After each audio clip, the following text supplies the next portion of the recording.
services, also CPO and fire services. Devin's our manager of infrastructure. He oversees all the capital projects as well as implementing asset management and monitoring that system, which is becoming critically more important every day and is also, I soon believe, going to be tied to funding. Then we have our Director of Public Operations, Jeremy Wixon. Jeremy's in charge of all of the public works, agriculture, and I wrote it all down so I wouldn't forget. Roads, utilities, and that is a big piece. That is a big piece as well. So we want to, through the budget process, do some long-range financial planning, and we do have a 5-year capital infrastructure. You will notice that this has been set before you started for the new members of council, but this is something that is fluid, so we do set this in a 5-year, but we do revisit it every year and look at it because obviously grant funding changes, wants and needs of the council change, so that will continue on. We do have it set out for 5 years, but that is always open to the changing needs of the municipality. And how does this all fit in together? So we take the community visioning, through that we set up the council strategic plan. I will build with the senior leadership team through that process, after the strategic planning is done, a corporate business plan. Then each department does a work plan for the year that feeds up into the corporate business plan and into the strategic plan, and through that, that's how we set our budget. So this is a long process and an intricate process so that the budget is the final piece of all of these other pieces that come together, which ties back into my quote at the very beginning. The budget is a result of decisions already made. So I just, instead of putting the end, I said the end is just the beginning. So the budget is our starting point. Okay? And I'm going to turn it over to Jen.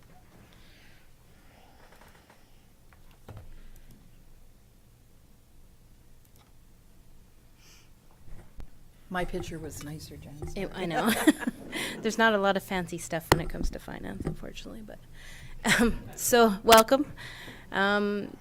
Budget deliberations, for some of you, it's usually a 2-day process with some follow-up meetings just to clarify some direction of council as we move forward before approval. Here's just a quick kind of time frame agenda schedule. So today is budget introduction with capital budget presentation. With any luck, we'll get through most of capital today and maybe even get a start on operating before tomorrow, because the operating budget is quite detailed, obviously, so it'd be nice to get a bit of a jump start on that. Tomorrow, mainly operating budget with a bit of probably an overview of the two and council directions. So are you satisfied with things, the things you want changed, added, removed, etc.? Also, we have a parking lot behind us, so if questions come up throughout the meeting where we don't have the answer at our fingertips or top of mind, we usually write it down and then bring that information back, or if there's something we need to investigate on behalf of council, that's just so it's not forgotten throughout the day as the conversations carry on.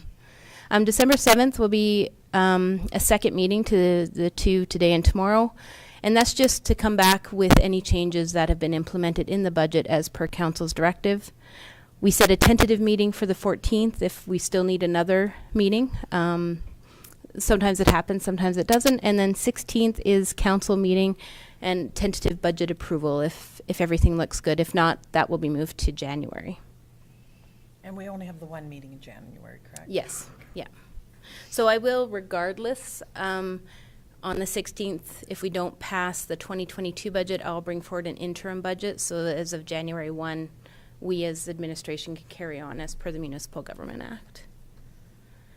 This you saw when I did my budgeting presentation workshop with you guys. Just a reminder of the Municipal Government Act sections, why we do this, what needs to be included in the budget. So operating has to be for a 3-year financial term and capital for 5 years. And this again, just a reminder of the preparation. Anne went into some more detail. Just a quick summary. We prepare 3-year operating, 5-year capital.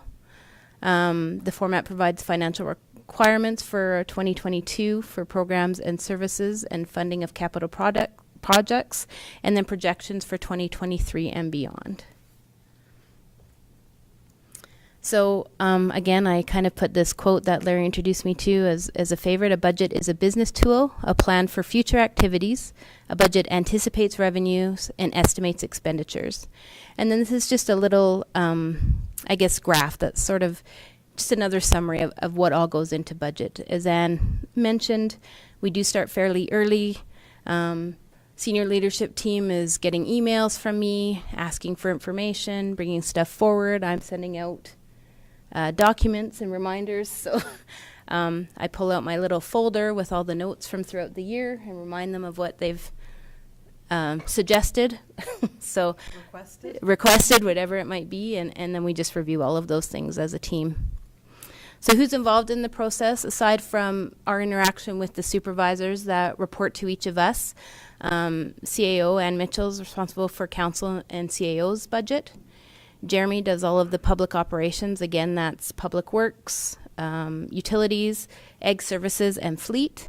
Devin does infrastructure services. Myself is finance and administration. Doug is information technology, and Larry does community services. So he's him and his team take care of the planning and development and emergency services budgets. So I would, if you're okay with it, Mr. Chairman, we'll just maybe get rolling right into the capital budget. We are streaming now, just as a reminder to council. We are live streamed. So if an item comes up that maybe we want to discuss more in camera, we'll put it on the parking lot for a later time, if that works. Yeah, for sure. And feel free at any time. Open conversation. If it's obviously, like Jen and Ann both alluded to, if it's a bigger ticket item, a larger conversation, we'll put it in the parking lot. And if it requires more information, staff can take that away and bring that back to us either later in the day or at one of our future opportunities to meet. If it's something small, obviously it can be addressed now and we'll move forward. But feel free to ask questions. Keeping in mind, however, we'll try and I guess stay within the fences and not wander too far off in the weeds. If we do try to veer off, we'll try and keep everything in line and keep everything rolling. But with that being said, please continue on, Jen. Okay, thank you. So preparing the capital budget, I mean, I don't need to harp on this or go through it all again, but we are delivering on council's strategic priorities or pillars, as Anne mentioned. It's an investment in infrastructure to meet the needs of the citizens and the county as a whole, and to ensure continued service delivery. So capital does feed down into operating lots of times, and it's just a good thing to remember. Every time we bring forward a capital item, we are considering what operational impact that may have on the budget later on, and it is included in most of the reports. So what we're presenting today for 2022 is a capital budget of just shy of $10 million. 2.15 of that is the Market Access Network program. It balances off in the revenues and the expenses. As you can see, we have a large portion that we anticipate to come from grants, proceeds of disposal of retired equipment, so that applies to the fleet department, and then transfers from reserves. So we have seen a bit of a reduction in grant funding for 2022, which Devin will speak to when he gets to his presentation. But this is how we're looking to fund the $9.8 million of capitals for this coming year. And then as we move forward, we got 2 years of just over $11.5 million in 2023, 2024. We go down a bit to 6.8 in 2025 and up to 8 in 2026. And Devin will get into the details of each of those and why there's a bit of an increase in those years versus previous years. We're fairly consistent, though, usually somewhere between the 8 and 10 million annually. So this you saw when I did the presentation, but I updated it with the 2022 figures.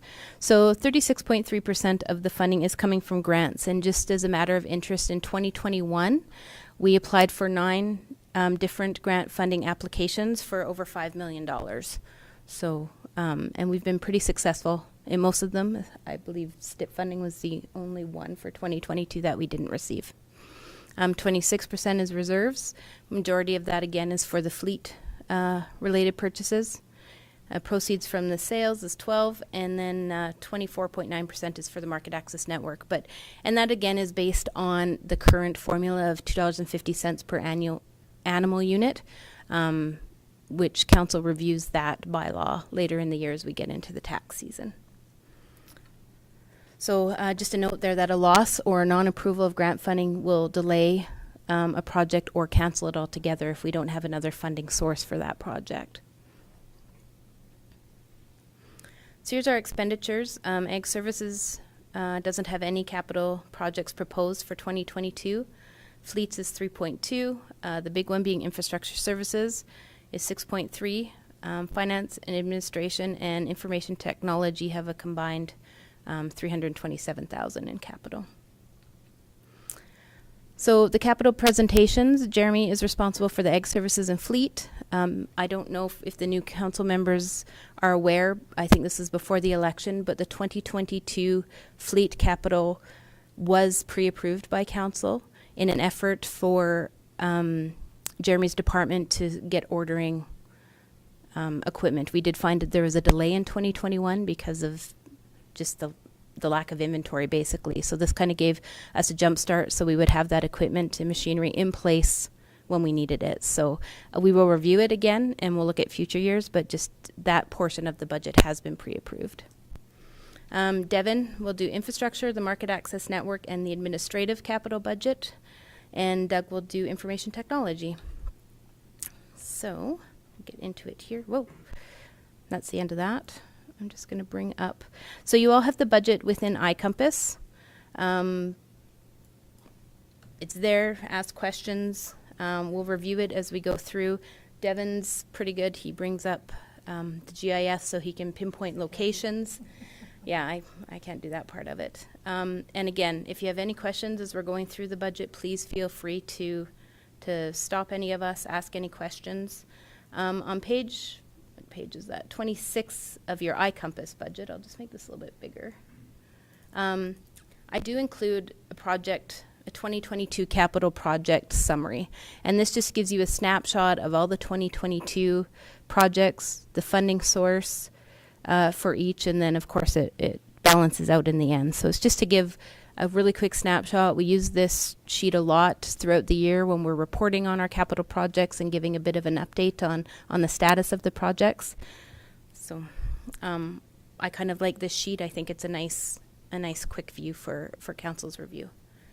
So with that, we'll just jump into fleet. I'll invite Jeremy up to go through that with us. Do you want it? Sorry, we'll do Ag Services and then Fleet, Jeremy. Do you want me to go to the sheets? There's a brief description there. Yeah. So for 2023, for what we have ongoing on 2021, we had a playground that was. 2021, we had a playground that was approved for Monarch. That project, we were working with the community association to see if we could assert some more funding, essentially for that playground development.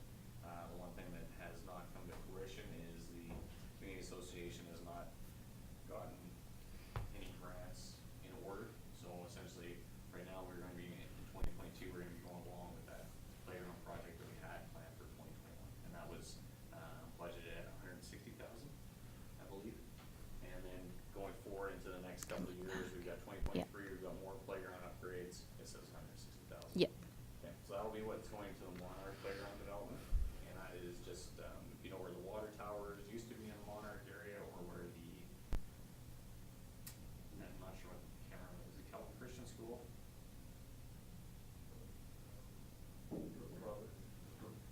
Providence, but anyway, there's a school there. We have a large, essentially tot lot area. We have open fields and stuff like that, so we'll be doing a playground development through there. In 2023, we've got plans for Shaughnessy to basically get the playground up and running as well. And then Janet, you just scroll down. And then in 2026, we've got some park trail upgrades. They're going to be throughout the county. So those are in Broxburn, Mountain Meadows, Sunset Acres, and Shaughnessy. So very simple projects going ahead. Yes. Jeremy, for the benefit of the new counselors, could you maybe touch on that far right column there and that source, please? Yes. So for each of these, we have the county has a municipal reserve Yeah, around 800. 800,000. So in that municipal reserve, that is designated, that is, that 10% that we get off of frontage properties, as well as we get designated through subdivision developments. So that reserve's been built up, and we've designated that as, funding, or funding source essentially for, the funding of these playgrounds that have gone in around the local area. Some of the ones we've done here in the last couple of years, Sunset Acres, we did pickleball courts and a playground upgrade in that area, as well as in Diamond City, we did playground upgrades right in our, right next to the community hall there. So this reserve essentially operates in, it has continual funding that goes back into it every year. What that amount is varies year to year depending on the amount of development we have, because like I said, that's getting funded through that MR, municipal reserve. And then we basically transfer that money out for these capital projects that are enhancements to each of those communities. And that was the intention of the 10% that comes off for municipal development, is then you have a funding source that comes through for community beautification, community recreation, all those types of activities that exist. I'm just going to elaborate a little bit, Mr. Chairman. You will actually be seeing the municipal reserve policy coming forward at the 16th meeting. Formerly, it was called the Land Trust Reserve, and we changed it, but we needed to update the language in our policy. So you're going to see that coming forward, and as part of that policy, actually, it states that $250,000 of the total municipal reserve must be maintained at all times. So we actually have that sitting in a GIC. So we always have that 250,000, and then the balance of that, as Jeremy mentioned, we get funding coming in every year based on development, 10%. Sometimes, depending on the size of the development and the location, it's higher than other years, but it's fairly consistent as development happens. And it is part of the Municipal Government Act, has a whole section on municipal reserve. In general, what we've done with this reserve and for playground development that the Ag Service Board oversees right now, we tried to balance that out across the whole general area. So, I mean, with all the hamlets we have, Turner, Iron Springs, Diamond City, Shaughnessy, Fairview, Chin even, we're looking at where those potentials are essentially through those areas. Obviously, in some of these more developed areas like Sunset Acres and Edgemore, there was a need for playground upgrades in that area. The playground that was there pre-existing from a couple of years ago was 20 plus years old. It was originally part of the development plan, and now it's new equipment that's been installed about the last around 20 to 25 years. Thank you, Jeremy. Just something to be mindful of when we're going through these. Just that source there, that column, it will indicate where that, if it's tax support, if it is through grant funding, and in this case, municipal reserve. So just something to be aware of. Thank you. When we get into fleet, you're going to see the project pages look a little bit different, just because obviously it's equipment. So, we don't need the same type of descriptions or details. So just so you don't think we're getting all funky. Oops, that won't work. So we'll start here, Jeremy. And by all means, don't hesitate to ask any questions as we're going through, especially for the new counselors and current and existing counselors. Just maybe, just the way that we've changed the fleet system, if you could give that kind of an overview. Oh, yeah. Yeah, for the new members so that they understand that. Especially as it's Enterprise. Yeah, through the enterprise. So this is I know what you meant. Oh, you did? This is page 32 of your iCompass. Yeah. That's the summary page. So for the fleet, as Jen previously mentioned, we approved this earlier, or council approved this earlier in the year, based on the fact that in 2021 we had a lot of equipment delays, based on the fact that with COVID, or with the challenges of COVID, with the challenges with supply chain management right now, lots of equipment manufacturers are backed up quite a bit as far as their ongoing equipment orders. And we're still facing challenges, and I believe we're gonna face challenges, especially on some of the lighter duty stuff, like we'll get into this package right here, when we talk about the enterprise fleet program. Vehicles are not easy to come by right now, and the big equipment, or the big vehicle dealers, the Fords, the GMs, the Chevys, the Toyotas, every equipment manufacturer on that realm is facing longer term delays. If you drive around Lethbridge, you can see the empty lots. Essentially, that is a supply chain, larger supply chain issue. Go ahead. Jeremy, Did you get all your equipment and everything that from last year? Did everything arrive or not yet? We are still waiting for 2 trucks. One was supposed to be delivered, or both were supposed to be delivered in September. They were both ordered in March from this year, and that is just how much delay we've had. And we're still waiting for these 2 to land. One was for one of our changeovers on our snow plows. That was an international truck that we purchased. The other was a Dodge 5500, and we're still waiting for those. So there is substantial delays, and even with the 2022 capital, I'm still waiting to get pricing for fleet discounts essentially from a couple of the equipment, or from the truck manufacturers, because they are not, because of, like I said, because of a lot of the supply chain problems they have existing, and because of what they sell to a regular customer versus what they sell to government. I mean, the government does get pretty good discounts as far as trucks versus off the line.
I'm not sure if this is the right time to ask this question or not, but I'll throw it out now. This was a question that a ratepayer asked of me. I think maybe more philosophical. When I realized that we're putting out RFPs and we're looking for something that makes financial sense for the county, is there an intention to shop local in the sense that we try and support county businesses, or is it a combination, or is it solely driven by pricing?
Jeremy, are you, you're kind of fortunate, aren't you, with the make of the truck that you're buying, Dodge, because they're pretty readily available compared to the other ones? Is that correct?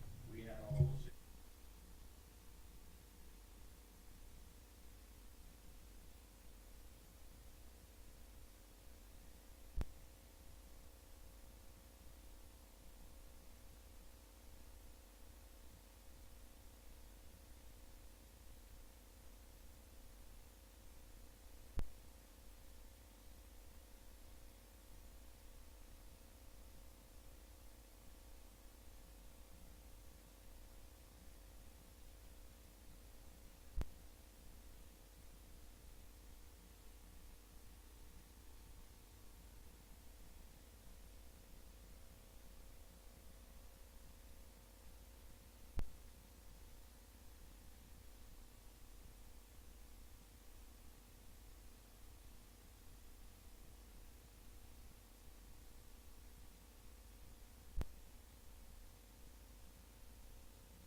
So the fuel pump and everything, you buy that through Enterprise too?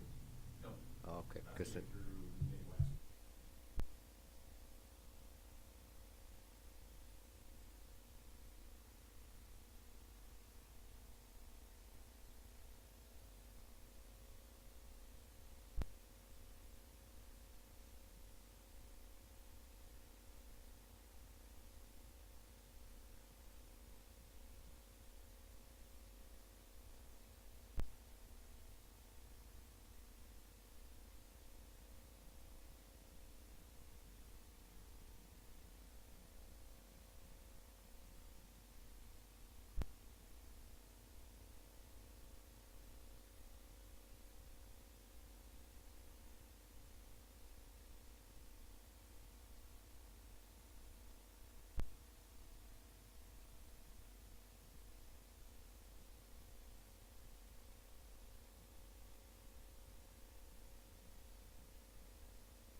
Okay, we'll just move on to infrastructure services. So I'll have Devin come up and review that. Just for previous council's information, this may look a little bit different as public works, utilities, and market access network are all encompassed under infrastructure services now, rather than having so many different areas to review at once. So, so Devin will go through all of that.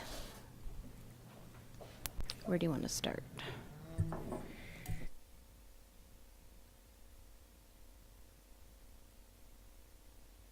Good morning, Council. So we'll take a look at the budget summary here across the next 5 years in which I have to plan for my capital budget. We're fairly consistent. We're looking at about 6 million, just over 6 million expenditures for 2022, up to 8 million in 23, about the same for 24. Pardon me. A little bit less in 25, and then up to about 5 million in 26. And when I get into the details, I can explain a little bit more why those further years out are a little bit less. Generally, things always come up. My 2 to 3 years out is pretty solid, but the 4 and 5 are a little bit looser, just because projects usually come up. We got a couple that we're working on now, as council is aware. We've had some discussions on facilities and things like that. So want to leave a little bit of room in the budget for that, and as well, if opportunities come our way for larger developments, we have some capital money available to do some potential upgrades to infrastructure to facilitate those developments. So, in saying that, I'll get into the first. Oh, okay. Sorry. There we go.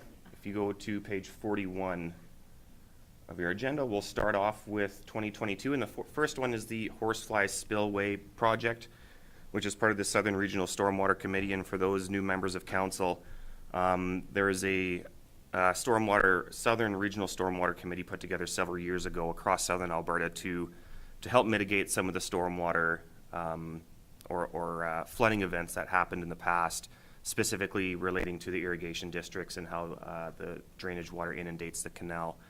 So all the municipalities got together, MD at Tabor spearheaded it. We got a bit of a conceptual design together that identified a bunch of phases to upgrade the various canal systems and other infrastructure from basically Cardston to Medicine Hat. The Horsefly Spillway project is the first phase in this, and that particular phase has 3 sub-phases, A, B, and C. Those being, and actually I'll maybe bring it up on Google Maps just to give everybody some perspective here, but oh, what happened there? Oh, it's installing updates. It should install. There we go. The first phase is basically providing some relief from the Tabor Lake to the Old Man River. The second phase is some upgrades between the Tabor Lake and the main canal, and the third phase being constructing a spillway off the main canal. So if I can just find my bearings here. Here we go. So you can see this Horsefly Lake Reservoir right here. There is a main canal that leads to that reservoir, and there is fear that that canal bank would breach and cause millions, if not billions of dollars in economic loss due to the lack of irrigation water being available. It would take that, sorry, Councillor Vanderveen. I'm just curious, the Horsefly Lake, where does that water go from there? It looks, there's probably a few spillways off here. Councillor Vanderveen, to be honest, I don't know exactly where it would exit that reservoir and continue downstream. It appears maybe even Jeremy would know this better than me, being an ex-employee of the MD at Tabor. You can see this depression essentially through here. There is some water that can go that way, but basically that's from our IDP now fills Horsefly Reservoir. Horsefly Reservoir actually spills up and goes in the Tabor Lake as well, and then there is additional drilling that actually goes up to the Old Man River from there. But primarily, this access the reservoir that is fed from the town. I was thinking, if you have that major downpour, I mean, these are the reasons why we're working on this. So then the Horsefly Lake is probably pretty full too at the time that it starts collecting all the water to yet from all the surrounding areas. This would address overland flooding in the spring from snow melt-offs, as well as adding extra capacity for rain events and stuff like that. So the spillway project essentially comes off of here, and it's upgrades essentially that go into Tabor Lake and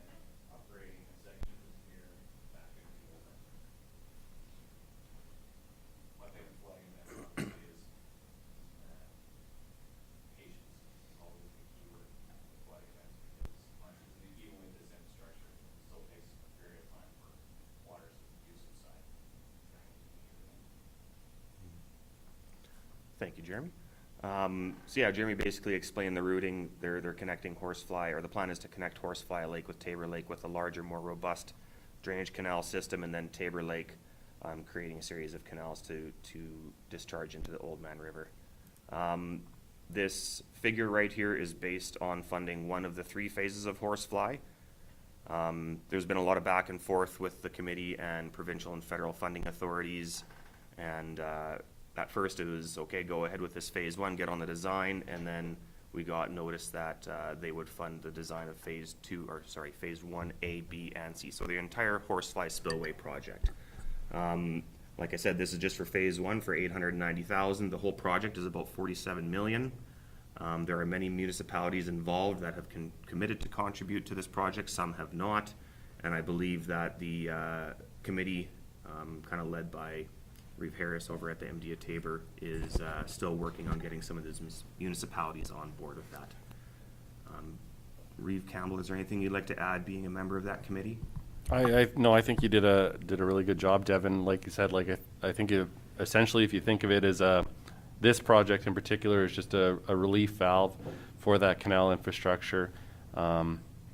Obviously, when we had that overland, we had some severe melt in early spring in 2018. You know, the banks of the canal were overwhelmed. I think we've all seen the pictures of the excavators trying to bring the ice out of the canals. The idea being is that we can take that water, move it out of that system, put it into the river. We're still utilizing that water, obviously, but just preventing a breach in that main canal. And as Devin said, with federal and provincial funds, I think obviously a large project with multiple phases in the Horsefly space and that phase, and then obviously the Drainage Committee also has other projects down the road that they would like to see that would impact different municipalities differently. Maybe some are more impacted, but I think the drive of the committee has been to try and take a holistic approach and look at it as a betterment for the region. And I think it is exciting that there is obviously a number of partners involved. It would be nice to have all of the partners involved, and that is something that the committee is actively working towards, is trying to work on that engagement piece. But a big project, and I think something that is pretty cool to see everyone pulling together on. Thanks, Devin. Thank you. Jeremy? I just wanted to add one more thing about the funding sources. This has received substantial funding from both the federal and provincial, and it is looking at about a 73% grant funded through those branches versus 27% to the remaining municipalities. So it is a fairly substantial, almost a 75-25 split. I just wanted to add also that we do have the funding source listed as Municipal Sustainability Initiative, which is MSI. We were told last year that funding source name was going to change. It hasn't as of yet, but moving forward we may see that, and they're talking about LGFF, which is Local Government Funding Framework, I believe, or Frisco, thank you. So just as we're going through this, MSI, LGFF, if you hear that later on next year or moving forward, are very similar funding sources from the province. I just want to clarify that. So if municipal sustainability changes, then obviously we will go after that funding source. So. Just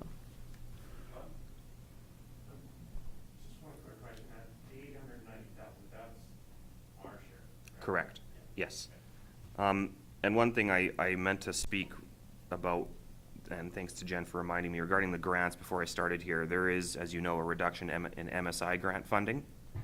For 2021, I had about $1.8 million to use for capital projects. 2022, we're looking about 1.1, just a bit over 1.1. So almost $700,000 reduction we're seeing for our capital projects. And that actually equates to about, and not everybody here was in attendance when I spoke about our asset management and kind of where we were at with that and how we're funding our infrastructure. In 2019, we're about 70% we were funding our infrastructure. 2019, we're at 70% funding. Without the business tax, we were about 47%. With this reduction in MSI, that brings our 70% to about 63. So it's about a 7% reduction in funding our infrastructure gap, kind of is what we're looking at. So if that kind of gives you a bit of perspective on that reduction in funding and how it impacts the replacement or rehab of our infrastructure. So in saying that, I will get into the next project, which is the Cortiva Road overlay, or Range Road 21-1. I'll pull it up on the map here real quick so everybody has an idea of where it's located. If you know where the Cortiva facility is, then you'll know where this road is. But it's just west of the Broxburn Business Park. And it's this section of road right here. I don't know if you can see my hand on the map. Bring it up a little bit bigger. But it's this section of road between Highway 3 and Highway 512. And that section of road it's showing some signs of deterioration. It's cracking, it's oxidizing, but it's not at a point where it needs a complete rebuild, but it will be if we let it go any further. So what I'm proposing to do is to complete an overlay on this section of road. I'll just go back here. It's 1.2 kilometers long, and basically to preserve the existing base before it deteriorates any further and we have to dig up the road and rebuild it. That's got a $550,000 budget on it from the Municipal Sustainability Initiative Fund. The next one is Iron Springs Road Improvements. So there's kind of 3 separate roads in here, but they're all kind of interconnected. Range Road 20-4, Center Street, and First Street. I'll bring that up on the map here. And basically it's a rebuild of some of the existing roads in Iron Springs. As you're aware, there was a new school that was built out there not very long ago. It's on a gravel road, so we thought it may be prudent to pave that road to the school entrance. I can zoom in here and show you a little bit better. This portion right here is gravel, so we're going to do about 150 meters to get to their entrance where their paved parking lot is. I believe it'll end, just north of that entrance. Yes. I thought the last year we agreed not to do that. I believe the direction was to keep it in. You don't happen to have notes from last year, do you? I thought it was. It was discussed. I know we discussed it. Discussed. Sorry, what was your? It was discussed, I believe, and left in. Yeah, that was my We'll double check. recollection. We can double check that one, definitely. I think it was a project that was down for 2021, and I think that's a question that's being pushed. That may be, yeah, you might be onto something there. Claus? Yeah, thank you, Mr. Chairman. Like what Lauren said, that kind of sticks with me too, that we were gonna see if we would get a grant from the government to do that. Because we said, we offered them, I think the discussion from us was we offered them another spot. They refused to have that spot. Now they went there, and now we're gonna pave that road. We didn't think that was correct, that we were gonna do that, so that, but we wouldn't mind doing it in the same time as we did the one, but then we were gonna see if we could get a grant from the government or education or whatever. That's Okay. from there. That's my recollection. We'll put it up in the parking lot. Yeah, we'll definitely check into that one. So the remainder of the project is pretty much from the south end of Center Street in Iron Springs all the way up to the highway. That segment there does need a rebuild. There's definitely some issues in that area. It has some drainage concerns. I know along the southerly section on the east side, there really is no ditch. So there is some work that is required along that road. It is also permanently banned, so upgrading that road will remove that permanent ban. Yes. Thank you, Mr. Chairman. So with that part that was flooding into the field there, is that corrected, that problem corrected already? Flooding into the field? I'm not, No, they're right in the corner there when you're at just about at the end of where the pavement is, that I think we put a new culvert in there or something, didn't we? Oh, you're talking, if you wanted to scroll down a little bit, Devin. Yeah? So the LNID actually put this canal here they had coming through here in the pipeline. Yeah? So there was a natural road essentially right in this corner that was blocked essentially by the canal. Yeah. Now that all flows down into the bad street. Okay. Yeah, on the west. Yeah.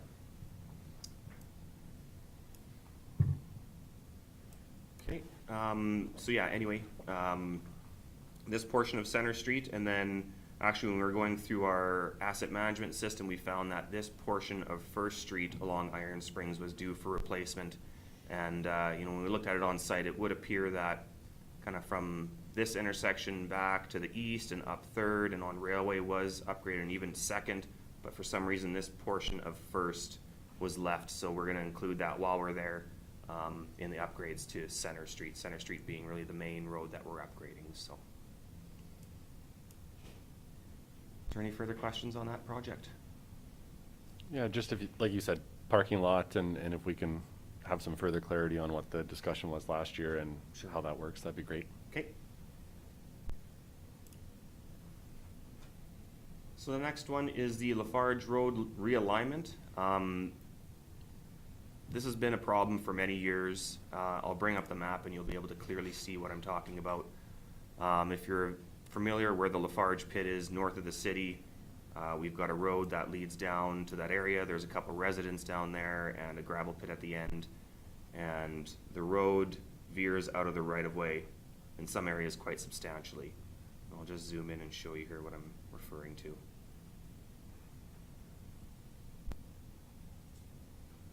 So if you kind of start at the east, you can kind of see the road is, well, just within the right-of-way, hugging it there, and then it kind of deviates out of the right-of-way where that M is, kind of goes up, deviates out of the right-of-way again, then comes up back in, cuts across this corner, kind of is outside a little bit there, and then is completely outside in there. So predating me, there has been conversations back and forth, trying to resolve this issue, trying to get land procured, trying to do some exchanges with the neighbors out here to basically solve this issue with the least cost to the county as possible. The past couple of years, me and Ann took one final kick at it. We were trying to get, basically I wanted to get lines moved on the map. I didn't want to have to move the road. We thought we had a good solution in mind. We got some of the residents on board, but not all of them agreed to it.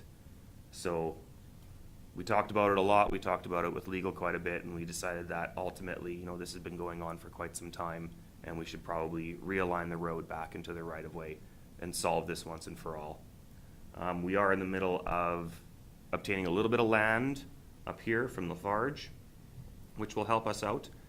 So this portion up here may not need as much work, but as we kind of come back down into this corner especially, we're gonna have to do a little bit of realigning in there to bring it back in the right-of-way. Claus? Wasn't that the extension, like you had the Kip Road and you crossed 25 and then you continue on that road, or do I have the wrong road here? Let's just zoom out a bit.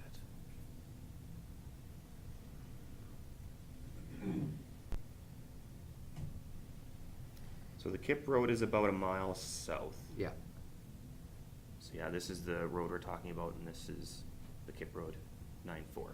Okay, and then my other question was, what kind of a tax base do we get out of that one? Because, I mean, this is gonna cost a substantial amount of money, and do we see any return on that? I don't know the exact figures. I would guess the residential properties are very minimal, and Lafarge would probably be paying the brunt of the taxes. No, for I'm down yeah, there. I'm talking about Lafarge, actually, yeah. I don't know that figure, but we could certainly put it in the parking lot to look up if you would like.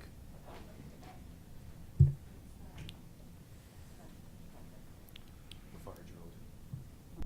Devin? Devin, in your operational impact, this will reduce the county's exposure to liability. Can you just maybe speak to that? Yes, so when we have roads that go onto private property, that causes issues for us. A property owner, such as this one right here, could very well just fence their property off and block access. And that causes issues because we've got residents down there. If there's an ambulance that needs to come down there, a fire truck, anything like that, there's a physical obstruction on the road now. And you know, I can bring it up here for you, Councillor Zeenstra. Can you see that? I don't want to say it aloud.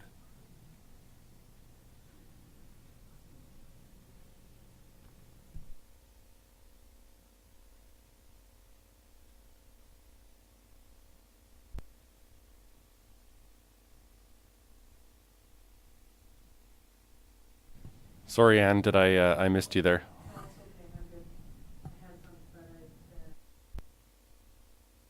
Okay, thanks, Devin. Lauren, sorry. Thank you, Mr. Chair. So, two questions. Is that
Just for clarification too, the reason this was brought to our attention is one of the landowners secured legal counsel, and this is why we have to find a solution for it. This is not something that we have to correct it.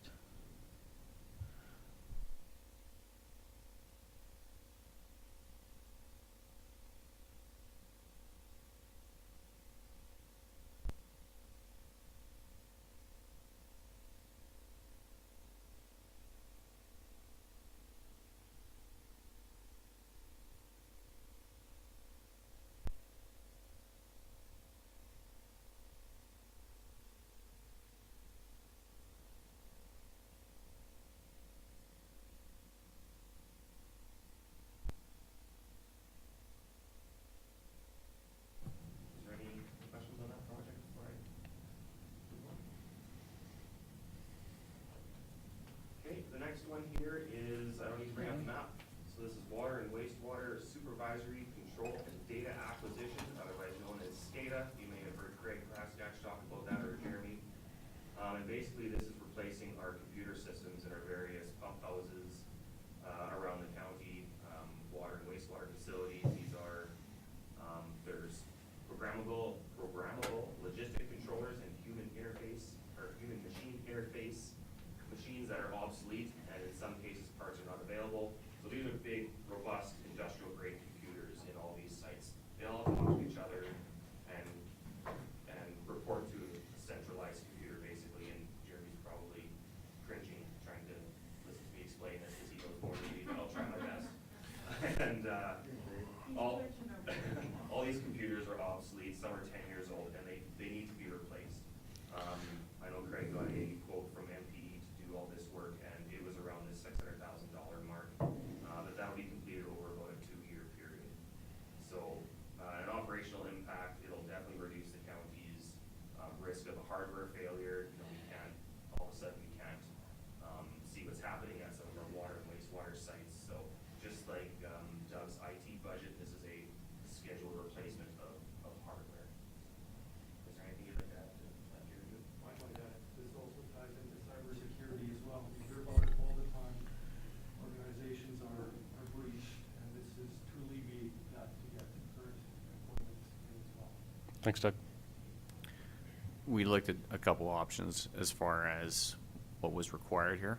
One was essentially putting lipstick on the existing system, which would have kind of limped us through for the next couple of years, versus this will probably run for 10 to 15 years.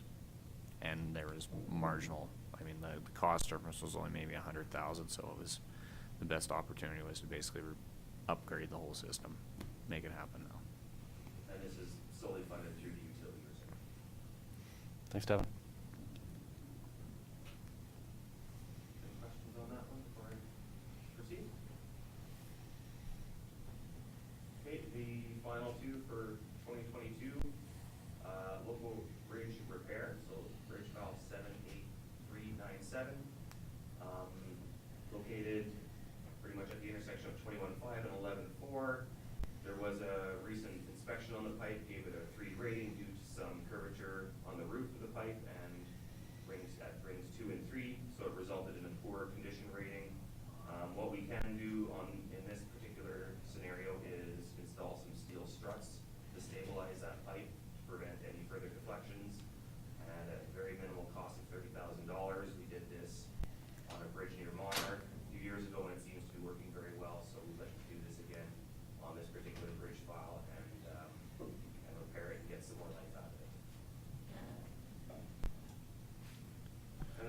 one is De- they were- Devin, sorry. would it, if it's all right, we will, maybe I just see you've got a ways to go yet here.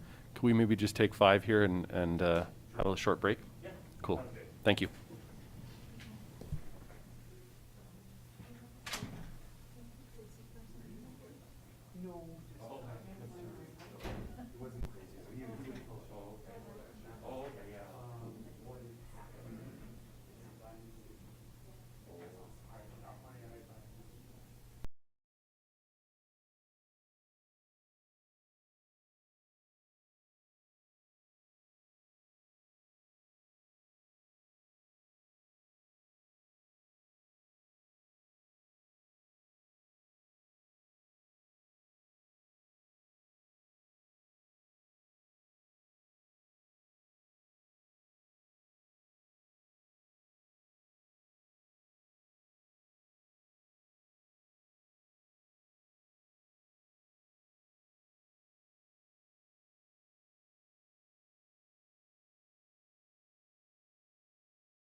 Devin.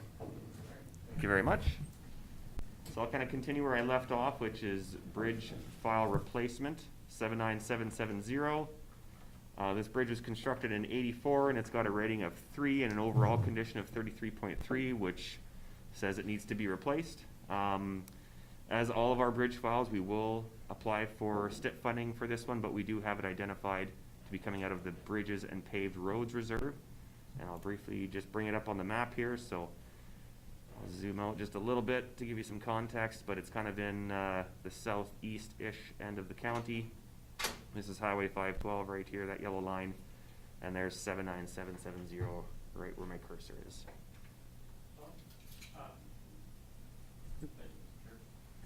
For the benefit of us new folks, could you give us an idea of what the ratings mean? I'll do my best to give you an idea. So basically, when you get down to that 3 or 33.3% or 33.3 condition rating, it's in the next 1 to 2 years, this bridge needs to be replaced. And now transportation won't even look at funding a bridge unless it meets that criteria. It used to be, maybe in the 40-ish range, but now they're 33.3. If you're not below that rating, you're not going to get funding. And that rating is based on a lot of visual inspections on the timbers. If there's rot inside the timbers, you look at the concrete deck. Is there spalling? Is there blowouts on on the concrete? Can you see rebar? Things like that. I was just looking at so that 3 is a scale of 1 to 10. The 3 is a 1 to the 10. worst? Yes. Yeah. Okay. Yes. Thank you. There's 2 ratings. The 33.3 is out of 100, and the 3 is out of 10. Yeah.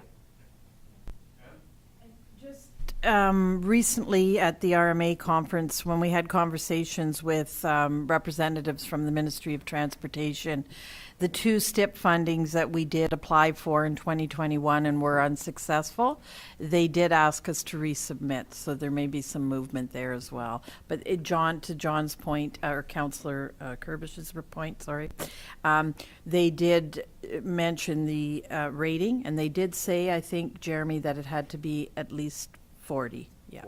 44. Yeah. I do have an answer to the Lafarge question. So they do have 10 separate tax rolls related to them, with total assessment of just shy of 1.5 million, and an approximate, I won't give details here, but approximate annual levy about 19 million.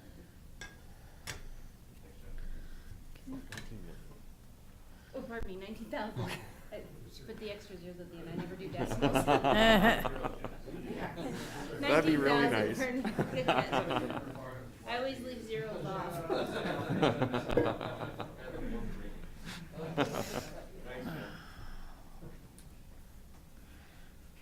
All right. And yeah, I'll end 2022 with the calcium base stabilization debt repayment, which goes towards funding the debt for the base stabilized roads, and then the market access network reserve transfer. So basically what we don't spend on bridges and roads, we transfer to the reserve. And that's it for 22, so I'll move on to 2023. We've got the southern end of the Park Lake Road overlay for about 6.4 kilometers, which will eliminate the permanent road ban. I've got a cost of about $950,000, mainly through MSI, with a little bit out of the Bridges and Paved Roads Reserve. I will bring it up on the map here. For the new councillors, we did go in there a few years ago and do a mill and inlay just to preserve the existing base at the time. We didn't have the funds to do a full overlay, but we did a mill and inlay to preserve what we had before it got to a point where it was a complete rebuild like the northerly end. And now we would like to bring this forward to complete the remaining asphalt overlay to remove that permanent road ban. Yeah, thank you, Mr. Chairman. Devin, you're talking about the south end Park Lake. Actually, driving that one fairly often, it's the north part that is really deteriorating, and the south part is really good, actually, I find. Yeah. But you guys, you want to finish your job that you started there, probably, right? On the south, yeah, that's correct. The north end was completed, at least 10 years ago, I want to say, and that was a full rebuild. from the ground up. And then, like I say, not too many years ago, we did a mill and inlay on the south portion, so that's probably why it looks a lot better. It's more recent. But like I say, we didn't have the funds at the time to do the full lift of asphalt, so now we're gonna come back and complete that overlay. With the north, is still under, gonna be discussed, or, The northern portion? yeah? There's really, structurally, the northern portion, there's nothing wrong. There's a lot of ups and downs for some reason, and I don't know what caused that, to be honest. There's some settlement happening on some of those areas, perhaps when they installed a culvert. When that road is rebuilt, perhaps they didn't compact it properly and you get that little bit of settlement. Like I say, structurally, I didn't really see anything to be concerned about. It's that ride quality that you feel, so. Yeah, because it's pretty substantial, the dips and everything like that. Poor construction, that's all it boiled down to. Thank you, Mr. Chair. So it's had a road ban on the north end too, right? For quite some time? There was, a road ban on the north as well, and then I'd have to check back and see, but I believe we maintained the northerly road ban because the southerly portion was banned. We couldn't lift it on there. So we just maintained the ban for the whole stretch. I'm not sure, since Jeremy's been here, if it's been lifted for the northerly half, but I believe the concern was, well, you have a non-banned road here leading to a banned road, and it might be difficult for truckers to navigate that, I guess. So just to follow up, then, if you do the south half, will you be able to lift the road ban on the north? Because it sounded like the north part is not in good shape anyway. Right. So is it gonna be good enough to lift the road ban? I guess that's my question. It should be. I don't believe it's traffic that's causing the waviness in that road. Like Councillor Zeenstra alluded to, it may have been some poor construction technique. But yes, the intent would be to have that all of Park Lake Road not permanently banned anymore.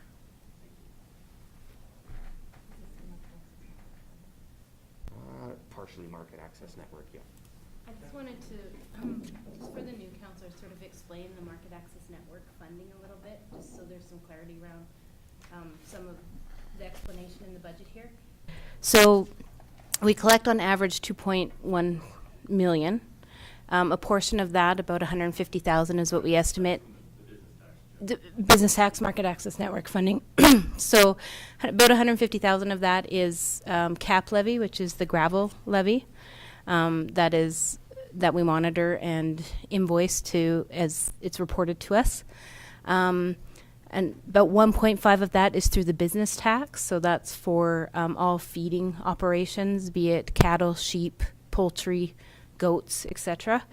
And then the last portion comes from the farmland tax. So there's a portion of that mill rate that is applied specifically to this, and it's part of the farmland tax. There is no special tax, and that's about 500,000 roughly. So that makes up the market access network. Through that 2.1 million, we have a debt obligation. We took out about $13 million in debt for the base stabilization program. So that is over $700,000 annual payment that has to be made. And then the rest goes towards bridges and paved roads. And whatever projects aren't getting done in the year that we've collected go into the reserve for future projects. So just to provide some clarity around that funding, because I know it gets a bit confusing, because you will see we talked to the transfer to operations and the transfer to reserve, and you will see it pop up again in the operating budget as a transfer from to fund the debt. So I just thought maybe I'd try to clear that up now. Great, thanks, Jen. So if there's no further questions on that Park Lake Road overlay, I'll move to the next project, which is the Rave Industrial Park upgrades, Phase 2. So a few years ago, we did some upgrades within the Rave Industrial Park, and I'll just zoom over there to show you where that is. It's right off 43rd Street, north of the highway.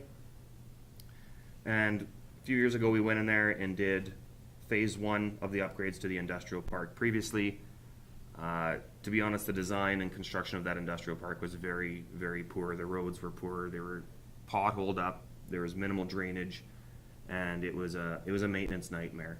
So what we did previously is we upgraded a portion of 9th Avenue and a portion of 44th Street to a pavement standard, full curb and gutter. We extended sewer lines, and upgraded that portion to kind of like an urban standard, what you would see across the street in the city. So the intent of this project is to complete the rest of the industrial park, completing 44th Street down to 8th Avenue, all of 8th Avenue, up 45th Street, and looping back to 9th. We want to loop the water system in there, connect everybody with sewer and those water services, and bring it to a better industrial standard, taking care of the drainage in the area as well. And that one, it's a bigger ticket item, but there is a lot involved in it. It's 3.4 million, 2 million out of the federal gas tax fund grant, $500,000 out of municipal sustainability initiative, and 900,000 from the bridges and paved roads reserve. Is there any questions on that project? And this is probably I think it's our last industrial park that we have this much gravel roads in. We've done a good job over the years in upgrading our industrial parks, Broxburn, Duncan, Stewart Siding, and this is kind of one of the last ones that should be upgraded.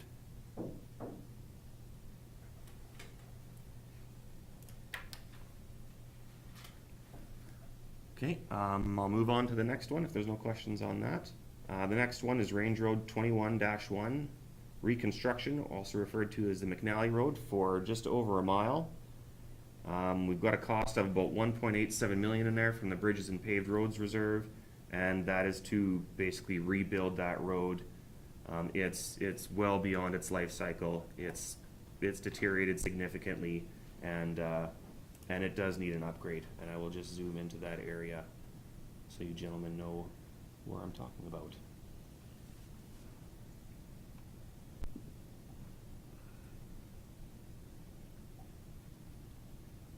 So if you're familiar where the Stewart Siding subdivision is, if you come south out of Stewart Siding, this is the McNally Road, this portion right here. And the limits will be from Oak Avenue to Township Road 82. So Oak Avenue is right here in Stewart Siding, this is Township Road 82, and right here in this quarter is the McNally Community Center. So the intent is to upgrade that road to a brand new paved surface, 9 meter wide, to accommodate the traffic out there. There's quite a few residents along there, and the community center is quite busy at times. You will see further in the future year's budget, I will address the southerly portion of that road as well. I note you have this for the 2023 budget. Given that your notes here in the sense that it's well beyond its life cycle, is there any risk of, because we're doing it a year and a half out, or two, well, I guess a year out, a year plus out, is there any risk or potential that that road's going to deteriorate further and cause a significant increase in the budget, or is that budget based on just, we understand at that time it's going to be done? Right, so that road in particular, it's beyond any preservation of what's underneath the asphalt. What I try and do with all of our paved roads is if that base underneath the asphalt is good, I want to preserve that, because once that base deteriorates, then it's a full rebuild. The McNally Road is a full rebuild. That base is beyond preserving it, so that's why I'm proposing the full rebuild. Thank you, Mr. Chair. So while I agree with what you're saying, but the south half is in way worse shape than this piece. Yes. So I'm kind of along the same lines as John. But it's gonna be a total rebuild too, because of all the damage that's just south of McNally School. That's correct, yeah. And I do have later in the budget, and it might generate some discussion, is to cement stabilize that portion. Yeah. You have to rebuild the road anyway. Correct, Yeah, yes. okay. And just kind of going back to Councillor Curtis's comment about, is it going to cost, is the budget going to need to increase if we push it out? The only thing that we would spend a little bit more money on is maintaining that road. Jeremy and his crew filling potholes and things like that, because it's a couple years out. But the actual reconstruction of the road, it's after a couple years, the price is still going to be the same as it was today, minus some inflation. So. Okay. I'll go to the next one here, which is bridge replacement 79597. So I'll just go to that on the map here. This is 23 or 24.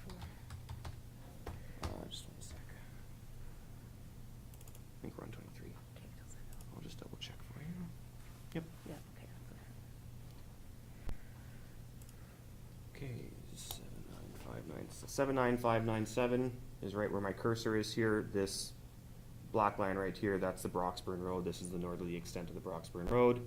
And this is bridge file 79597. You're probably aware of the feedlots up in this area.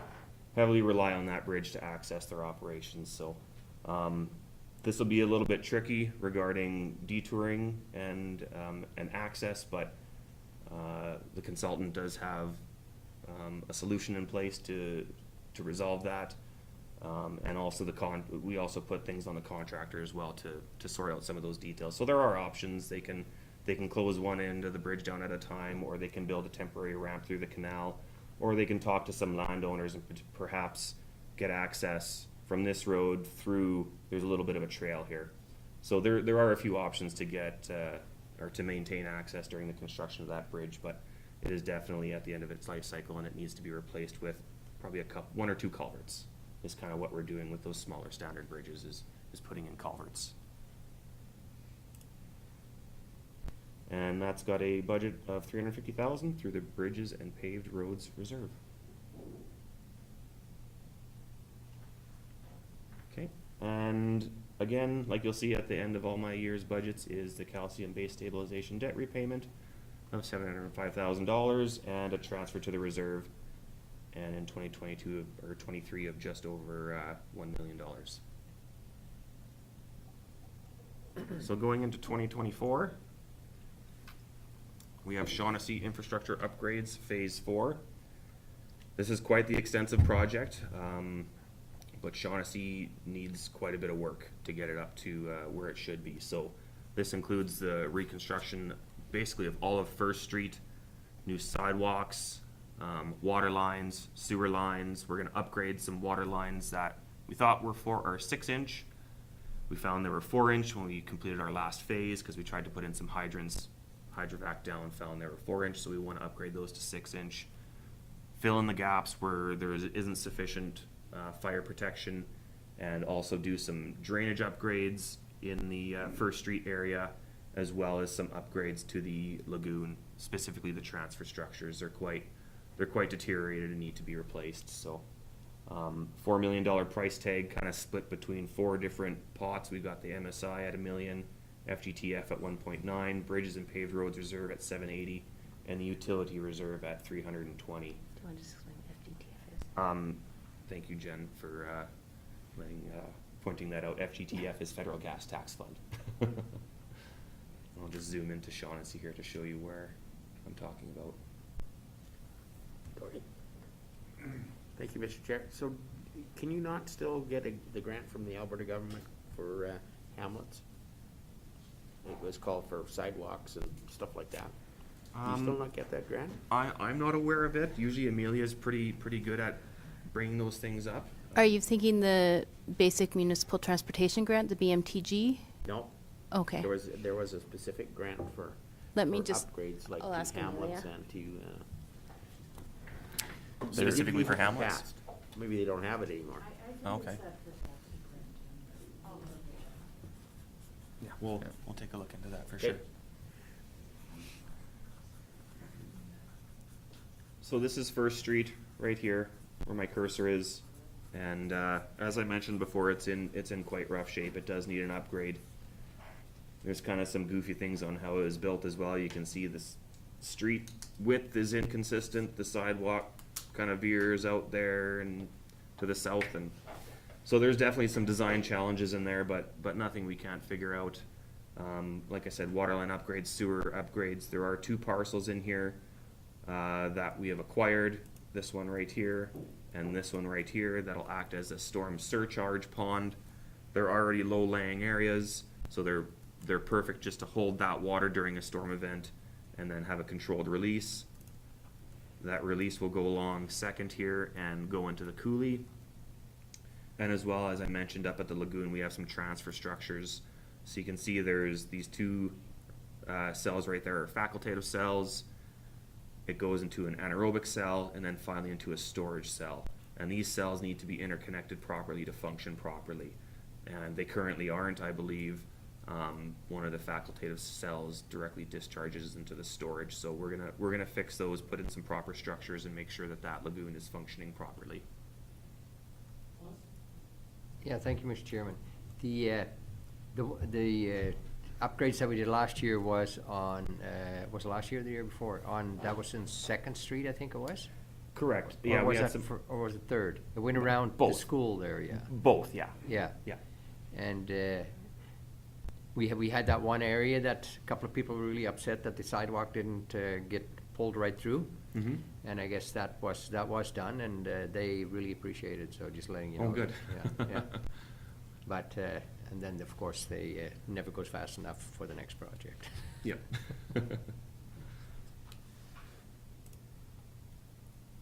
Okay, is there any other questions on Shaughnessy? If not, I'll go to the next project, which is the Westview Road construction. And I'll pull this one on the map, because I like to use acronyms, but not everybody's familiar with, or not acronyms, aliases for road names. If you're familiar with the, I guess, school out by Monarch, that's what we refer to as the Westview Road. So it's this road right here, starts at the highway, kind of comes up, and then heads east along Township Road 10-0A, past all these residences, and finally the palace, or the school is right there. And what I'm proposing to do is upgrade the road from the highway to that point at the school. This road is definitely on the radar to be done. Jeremy spent a lot of time out there crack sealing. If you've driven that road, there's more crack sealing on the surface than there is asphalt. It's definitely beyond its life cycle, and it needs something done to it. Just to keep up with all the traffic out there and the activities. So, like I say, regular crack sealing and patching has been completed, but it's costing a lot of money in maintenance dollars. So, we're looking at about $2.27 million to fund that project, solely out of the Bridges and Paved Roads Reserve. Is there any questions on that one? Thank you, Mr. Chair. The road past the school and where it turns north towards Monarch is in atrocious shape as well. Yes. Where does that fit into the maintenance program? Well, in the maintenance program, it's probably pretty high up on Jeremy's list in terms of costs. Infrastructure-wise, replacing, honestly, there's not a lot of traffic out there. It's probably one of those roads from a technical perspective that maybe should go back to gravel. I know that's never an easy decision to make. It's probably been discussed over the years, but we are still maintaining it to this day. But to rebuild that whole section would be a very significant cost to do. It is very long. So currently we are just patching it and getting by. But that may be a good topic of discussion, is what to do with that remaining portion. Just to follow up on that, when it gets towards Monarch, it turns north and it goes right up to Nobleford, and that's paved all that way. Yes. Right, so. Yeah. So when you're talking about the length of it, you're talking about from the school all the way up to the secondary highway? Sorry, from the school back to Highway 3. No, but I mean, like, when we're talking about the balance of it. Oh, Yeah. yes, correct. Yeah. And that's only 1 mile away from 23. It used to be Highway 23. Yeah. Yeah. I think too, it's important, once we have an opportunity to sit down with council and talk about our asset management program, because in the asset management program, it really shows the scientific data of where the roads are at and the priority system. So hopefully we'll have time to do that before Christmas or early in the new year, because that'll help you understand the rating system for the roads too. Thank you, Mr. Chair. So, I guess I have a hard time justifying that either one of those projects because they're too close to other paved roads. Like I understand that there's a lot of residents in the school there, but there are schools on gravel roads. So I guess I would personally not really be wanting to support that because it's just too darn close to Highway 3 and to Highway 25. Okay. Pardon, what year was that one, 2025? All right, And we'll what double check. project are you calling So it's the it? Westview Road reconstruction, and it's 2024. Just further to Councillor Hickey's point on that, we talked about that there's a lot of residents on there. There's maybe 10 properties?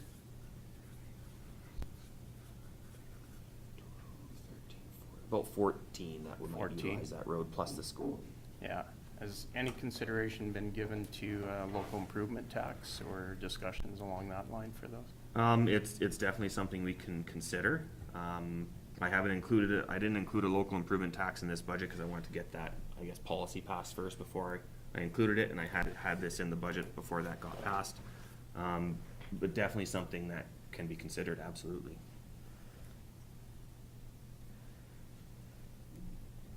Okay. And then we got a couple bridge files here right next to each other, so 79599 and 79600. We want to do those both at the same time because, like I said, they're right beside each other, and when I pull up the map, you'll see kind of what I'm talking about. They were built in 1961 and 1974. The condition rating is getting quite low, so we anticipate in 2024 that they will need to be pulled out and replaced with some culverts, some big culverts.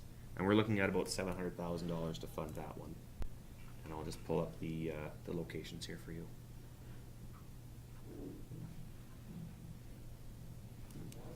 With the culverts there, would that save us about $1 million instead of going to a bridge? Instead of going to a standard bridge, Yeah, what there was before? there's probably not quite $1 million difference, and it all depends on the scale. A standard bridge compared to a culvert is not even double the cost. It might be time and a half around there, something like that.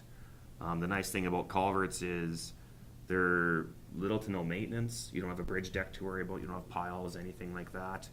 And potentially can be replaced by the municipality depending on the size. So culverts, a lot of colleagues of mine are doing that as well, going from the standard bridges to big culverts. So the reasoning for that, like in the 60s stuff, they put all the bridges in, was that because they had the money to do that?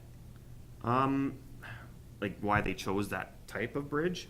I honestly don't know why they chose that particular type of bridge. I'm not talking type of bridge, I'm talking bridge versus culvert. Yeah, I'm not sure why they went with what, back in the 60s or 70s, what their rationale was. I honestly don't know, maybe.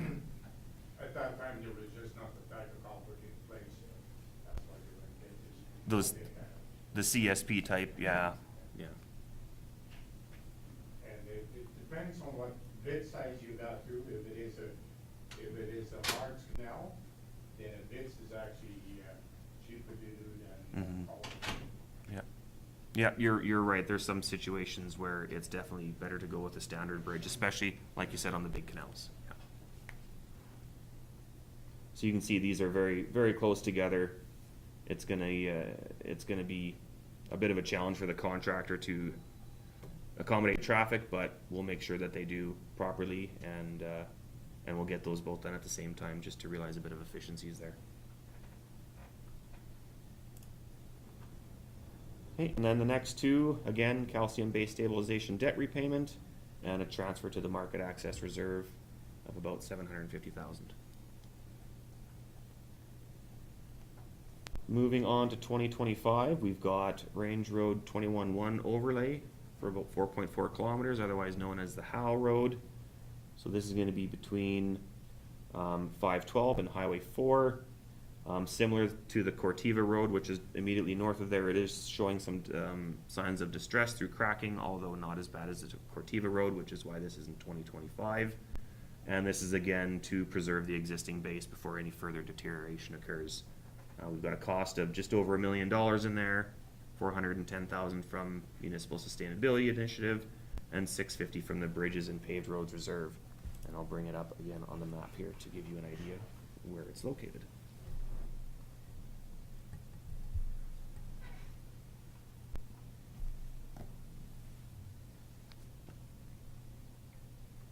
So that's this section right here between these two highways. This was the Cortiva Road that I spoke about earlier, and this is Howe Road.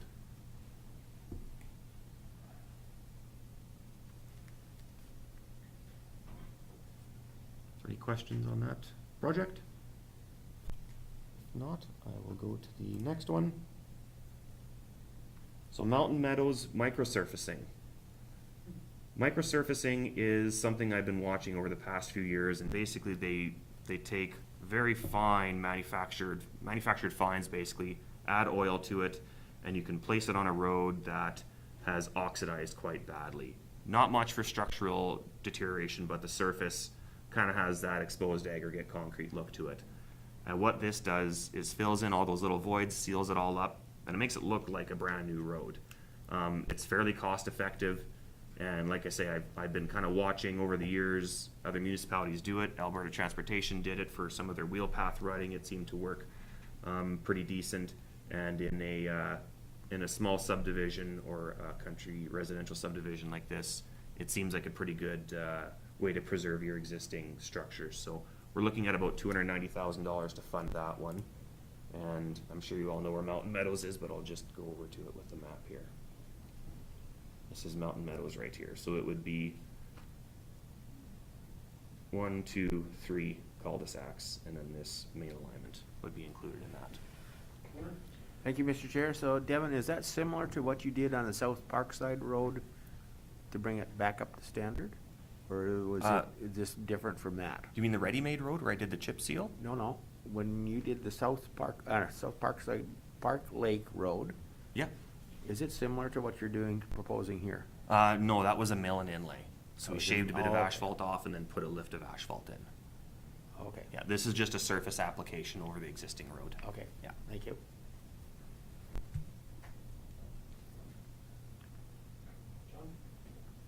Thank you, Mr. Chair. So, is this like chip seal? It's, Or is it? it's similar, similar? but it isn't. They both do the same thing where they seal up the surface and preserve the base. A chip seal will add a bit of wear course to it, and it's more suitable on rural roads. It would be a little bit more difficult to apply a chip seal in this situation, in tighter corners and cul-de-sacs and bulbs and stuff like that, than to do a chip seal. And really the ready-made road, that chip seal does add a little bit of structure to it. You know, you're adding a bit of rock to it. Microsurfacing doesn't really add a structure. It's a sealer, and that's pretty much it. It fills up all those little dips and stuff like that. The one thing about it being nice in this situation is it's easier to apply than a chip seal. Chip seals get quite dusty too. When they have to apply all that rock and then they broom it, there's dust flying everywhere, and that was one of my concerns with, you know, in a residential neighborhood, having that kind of activity, so. Right, so this would be more like just applying a residential sealer to a driveway, but a little bit more extensive. Kind of, yeah, Yeah. you could compare it to that. Yeah, I'm looking at trying to figure out how to explain it to any constituent that calls. That would be a Yeah. good way to explain it, yeah. Yeah. Mr. Chairman, thank you. So was it, okay, sorry for examples, but what did you do in the parking lot here a couple of years ago? That was strictly an oil-based sealer. That wasn't microsurfacing. So that was just, I believe, Kevin Vergetz organized that, and it was just a straight seal on an oil-based product, basically. Jeremy and then Claude.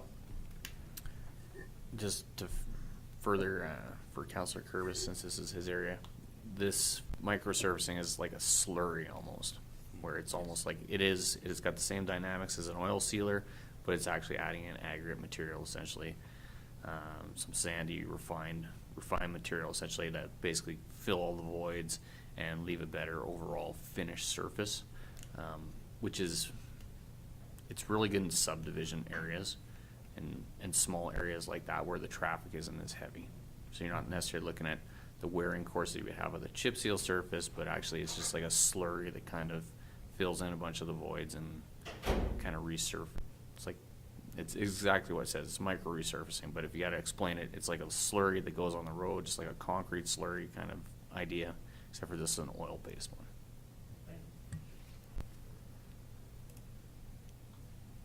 A good example of chip seal is probably too what we did on the Iron Springs Road, north of the 519 there. Yeah. 2 miles there, yeah? Yeah, that was a double chip, did you do on that one? Yep. Yeah. Okay, I'll move on to the next, which is again, the calcium-based stabilization debt repayment of just over 700,000, and the transfer to the market access network reserve at about 1.44 million. And then finally into 2026, so Township Road 9-2 overlay. So this is from 43rd Street to the Broxburn Road, and you may know this as the Walmart Express, people like to call it. Contrary to popular belief, based on traffic counts, it's not all used by Coaldale traffic, but they do like to use it to get into town. It's this segment of road right here from 43rd Street limits to the Broxburn Road. It is holding up well. But it is becoming time for some sort of remediation to preserve the base on that. So I do have an overlay proposed for that section of road. About 4.8 kilometers at a cost of about $1.64 million. Any questions on that one? No? Okay. The next, so I alluded to this before, so Range Road 21-1 or the McNally Road cement stabilization and double chip seal. So the project limits on this would be from Range Road 21-1, or sorry, it is Range Road 21-1 from 8.0 to 8.2 at a cost of just over $1 million funded through FGTF. And I'll zoom to that area.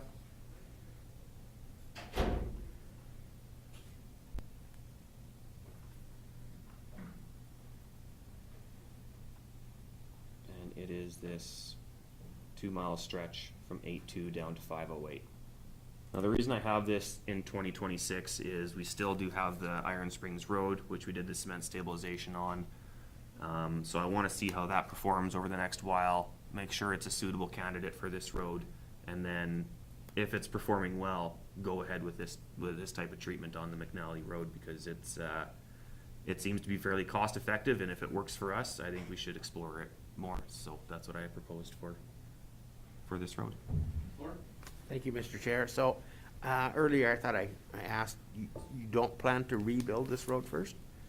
There will be some rebuilding involved. Yeah, it won't just be a treatment of the surface, cement stabilized, and that's it. There will have to be definitely some, I would say, some minor rebuilding required, and then probably some drainage improvements, culverts replaced, grades on some ditches corrected.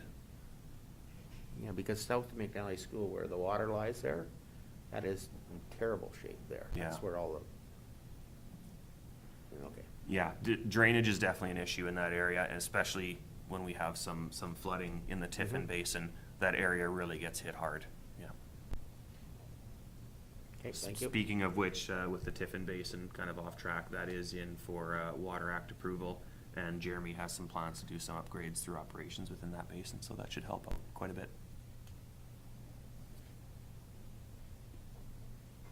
Okay, the next one is bridge file 79834, located on Township Road 94. It's constructed in 75 and currently has a rating of 44.4, but we anticipate by 26 that'll come down to the point where it needs to be replaced. We've got a cost of $300,000 for that one through the Bridges and Paved Roads Reserve, and I'll just pull it up on the map. 79834.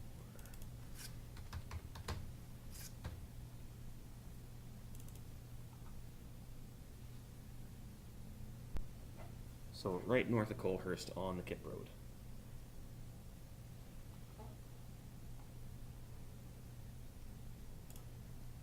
Is there any questions on that project? And then finally, market access network transfer to reserve of over 1.1, and the calcium-based stabilization debt repayment of just over 700. And that's it for me until we get to, is this one mine too, Jen? Yeah, just Okay. before we get Over into here. that one, Mr. Chairman, on the parking lot was the small community, or the Hamlet grant. So I did find one called Small Communities Fund, if that sounds familiar. And within the 2014 federal budget, they did allocate some funds, but it looks like the last funding was done in 2019 that I can see. I did put a a question out to Amelia though, so if she can find something else, if and when I hear back from her, I'll let council know.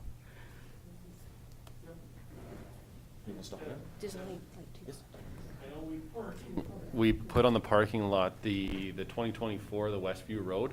And I know we've talked about that one before, and I think you alluded to the possibility of maybe, that could be a discussion for going back to gravel. Would it be possible in that parking lot then to maybe flush that out a little bit? Because I think obviously there's a cost to that as well. And then obviously it would come into the maintenance schedule and all that. Could we maybe make that part of that discussion too? To turning it back to gravel, like cost for that? What that cost would look like as compared to what the budget suggests, just so we have an idea what that looks like. Because I think, as Ann alluded to, that is going to be a difficult discussion that we're going to have with some of these hard top roads. But it isn't without cost. There is obviously going to be a cost to that too, I would imagine. So if we can maybe flesh that out. Okay, sure. And I just want to add one more thing. I would be remiss, and I know the ratepayers in my division would not like it if I didn't mention Stafford Road. If we could parking lot that and maybe just Stafford Lake Road and have a discussion about that. I know there's a lot of concern about how the traffic counts have grown, the state of that road, and I realize the challenge and the cost of having to change that surface, but maybe if we could at least discuss that. Ann? Just remind me, Director, I'm looking at you. We were supposed to bring back a report on the speeding, and I'm looking at Larry too, on that road. And where is that sitting? We were going to look at it. There was some issues with the dust, and it was supposed to come back to council, if you remember, the road situation. And I'm just wondering where that's at. So maybe we can do this all together. I don't think there was a concern about the speeding. Well, I mean, there's Well, always there was. there's always been a question of the speeding in that area, but there was a question with the Yep. campground, and they had a prior agreement that said they were on the line for about There was 10 speeding issues because somebody was going 100 kilometers down that road. Yeah. Oh, yeah. There's a dust control issue with the campground having to pay approximately, I think it was $10,000 per year, essentially in dust control application costs on that roadway. Plus, they were looking at expansion when we discussed with them. But I think my question was more, was that supposed to come back to council or not? We'll check into that. Okay. Like I say, Yeah. if we could just have that discussion, that'd be greatly appreciated. Thank you. John? Thank you, Mr. Chair. I think it's an important thing to note with the Westview Road situation is that that particular division is currently under the terms of the by-election. So, I mean, there is no representation here for that. And I would suspect or think that the newly elected councillor may have some direction from the residents in that area too, because I mean, that is his region, and I think that would be something that would be of importance for them to understand and appreciate and hear from as well, and hear their take on it. Absolutely. And we are fortunate in the sense that it is forward-looking at 2024, but absolutely. Lauren? Thank you, Mr. Chair, again. So on that road, would it be another road you could look at cement stabilization of? Could, definitely. On the Westview Road? Yeah. To the school, you mean? Or the Yeah. whole- Yeah. Yeah, we can look into that. It would be cheaper, right? Yeah, Much. would be. If it stands up. that Yeah. is. Okay. Okay. Does that seem like a natural break point then, or? Yes, I think we should stop unless, Devin, what do you have, 2 more, or? It's just administration, so we can do that after lunch. We can do that after. Yeah, that's a natural. Yeah, thank you, Mr. Chairman. Going back onto that Stafford Road again, you know why why the issues are there, because that's 100% tourism right down there, because it's, that's what's used for. Is there such a thing that you can maybe apply for tourism funding towards that, or maybe Emily got to look into that too? I'm or- not aware. We'll take a look at that. We'll Yeah, talk to because Amelia. it's 100% tourism, Yeah. nothing else.